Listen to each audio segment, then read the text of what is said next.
Président, ce matin, vous avez rencontré Ibn Chambas. Dites-nous, qu'est-ce qui a été dit avec l'envoyé de la CEDEAO? Je vous remercie. Vous savez que le représentant spécial pour l'Afrique de l'Ouest, le Ghanéen Ibn Chambas, est dans le processus. Je dis bien le processus togolais, il y a plus de 20 ans. Il était à l'époque ministre de Jerry John Rawlings quand il s'est retrouvé à la CEDEAO et aujourd'hui à l'ONU. C'est la même chanson, c'est la même rengaine. À chaque fois, on veut nous pousser à suivre un processus que le peuple ne veut pas du tout. Ça veut dire quoi concrètement? On nous demande tout simplement d'autoriser M. Faure-Gnassingbé à aller à un troisième mandat et que calmement un jour, le peuple peut reprendre le pouvoir. Non, nous ne nous inscrivons pas dans cette logique-là. Ce n'est pas un marché où on vient, on achète et on repart. Ou bien il y a de la surenchère. Non, ce n'est pas un marché. C'est le peuple togolais qui veut qu'on lui restitue ses fondamentaux de 1992. À savoir, 1. Les 2 tours d'élection pour la présidence de la République. Avec au deuxième tour, les 2 candidats arrivant en tête. 2. La limitation stricte du mandat présidentiel à 2. Ça veut dire un mandat de 5 ans fois 2.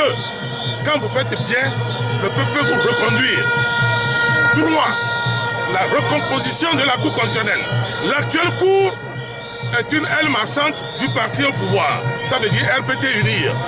4. La recomposition de la CENI. Sur 17 membres, toute l'opposition togolaise qui réunit sur son nom aujourd'hui, plus de 1 million, je dis bien, je suis un responsable. Les chiffres que je donne, si je mens, leur ministre, je dis bien, leur ministre de l'Intérieur qui a l'habitude de dire des faussetés sur les médias, n'a qu'à venir faire le débat lui et moi. Nous réunissons aujourd'hui sur notre nom, à l'Assemblée nationale, plus de 1 400 000 électeurs pour 27 députés et que le parti au pouvoir, avec 62 députés, je dis bien 62, réunis simplement moins de 850 000. C'est dans quel pays, dans une préfecture, comptant 8 000 électeurs, on vote pour 2 députés et que dans une préfecture qui compte 165 000 électeurs, on vote pour 3 députés. Ça, ce sont des injustices que nous voulons corriger. Ce n'est pas un problème de Nord-Sud. Ce n'est pas un problème de Gnassingbé contre Johnson. Ce n'est pas un problème d'Ekbacha contre un Dalmeda. C'est un problème national. C'est un problème national. Aujourd'hui, le Togo doit retrouver sincèrement ses marques comme tous les autres pays. Il faut qu'on redevienne un pays normal. Un président ne peut pas traverser les frontières, aller raconter des conneries. Je dis bien des conneries. Oui, j'ai parlé français, comme lui aussi a parlé rigoureusement là. S'il connaît le thème rigoureux, il allait mesurer la portée. Monsieur le Président, oui. S'il vous plaît, quelles sont vos prévoyances pour la marche d'aujourd'hui? Vous savez, la marche d'aujourd'hui, ce n'est pas nous qui l'avons organisée. Nous ne sommes que participants. Nous sommes venus parce que nous sommes des citoyens épris de paix. Nous voulons que le pays la change. Nous voulons que des jeunes comme vous, même vous, porteurs de caméra, demain, vous ne finissez pas votre carrière comme caméraman, mais comme ingénieur plutôt, dans cette matière, parce qu'il y a des échelons, il y a des grades dans ce que vous faites. Oui, c'est ce que nous voulons pour le peuple togolais.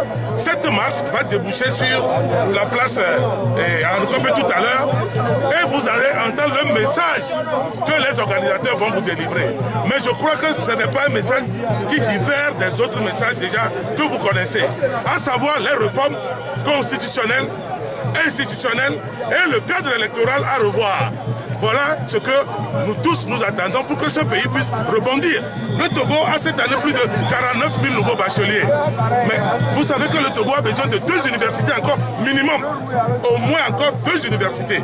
Il faut une université dans la région de Plateau et il faut une autre université un peu plus haut encore, soit à Sokodé, soit à Dapaon. En attendant de mettre automatiquement en prévision 2 autres universités encore. Mais qu'est-ce que cela veut dire?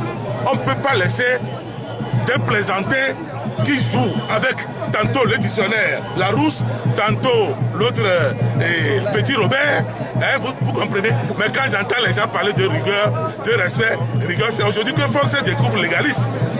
C'est aujourd'hui que ce monsieur se découvre légaliste. En 2005, il a fait quoi? Il a fait ce qu'on appelle un putsch. C'est un coup d'État. C'est un putschiste. Un putschiste n'exige rien. En principe, il devait être arrêté et jugé.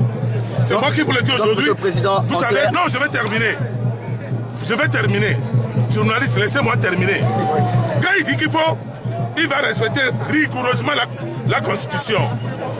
La Constitution qu'il a fait tripatouiller 24 fois le 5 février 2005.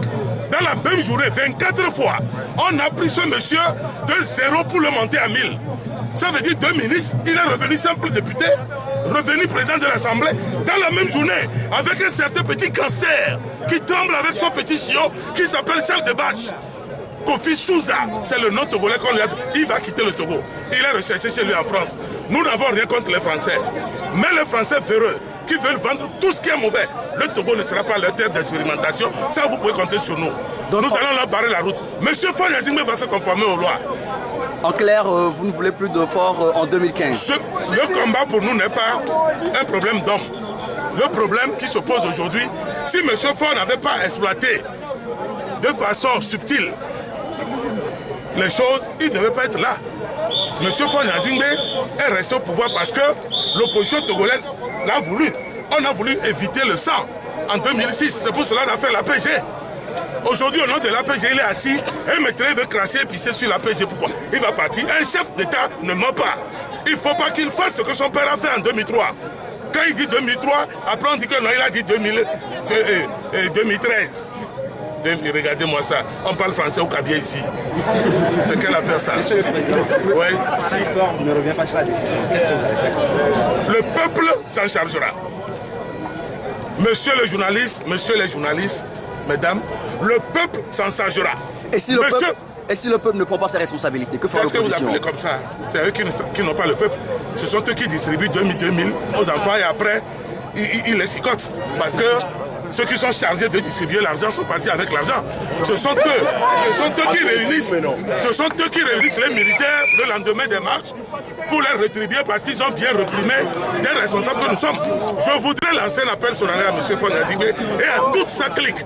Vous savez, aujourd'hui ce sont eux qui sont en haut. Demain, ils vont redescendre, nous on va monter. Après, nous on va descendre, d'autres vont monter. C'est comme ça que nous appréhendons la chose. Mais si aujourd'hui ils envoient des enfants qui peuvent, nous, nos enfants, pour nous frapper dans la rue, tout ça, ils pensent que demain, quand ils vont descendre là, ils auront la paix. Non, il faut commencer par réfléchir à ça. Et se dire que c'est un pays et que c'est une roue de la vie qui tourne. Aujourd'hui, on est président, demain, on ne l'est plus. Quand M. Faure Gnassingbé est venu, il a dit que son père, c'était son père, lui, c'était lui. Mais on ne savait pas qu'il était plus dangereux. Plus dangereux, je dis bien, que son père. Mais il va partir. Il n'a pas les mêmes forces, les mêmes capacités que son père. Il va partir parce qu'on ne fait pas ce qu'il est en train de faire. On ne fait pas cela. Un chef, c'est le peuple qui réclame les réformes. Il faut les respecter. Point barre. Il prend en compte les préoccupations de ce peuple, sinon le peuple va les dégager. Monsieur le Président, voilà. Un mot à l'endroit de la population qui exige toujours ces réformes aujourd'hui. Courage et sérénité. Et je vais même ajouter la témérité. En 1991, j'étais là. J'ai vu. En 2005 également, j'ai versé des larmes. Je ne veux plus verser des larmes. Cette fois-ci-là, le moment est arrivé. M. Faure Gnassingbé va prendre ses responsabilités. Écoutez le peuple. La Constitution du Togo, je ne sais pas quel âge il avait en 92, mais de grâce, je ne pense pas qu'il avait 30 ans. Et je ne pense pas qu'il raisonnait à l'époque comme aujourd'hui le fait. Parce qu'à l'époque, c'était la peur. Ce qu'on appelle en Kabia Sondo. Et en Évé, vraiment, parce que je sais de quoi je parle et il sait de quoi je parle. On les a éclatés rapidement. Vous savez, c'est pas parce qu'aujourd'hui, on va prendre 30 militaires là, des Django que lui même il connaît, pour écraser les gens. Ça ne passera pas. Il y a des gens aujourd'hui qui font le malin dans l'armée. Mais ils savent très bien qu'en d'autres temps, ils n'auront même pas le commandement de 5 coqs. Ils n'auront pas ça. Ils n'auront pas. C'est au Togo que quelqu'un qui torture les gens, on le prend pour nommer chef de gendarmerie. Nulle part, vous ne trouverez plus ça. Ça n'existe plus. Même chez les Malaisiens, les Chinois, tout ça, c'est faux. Ça n'existe plus.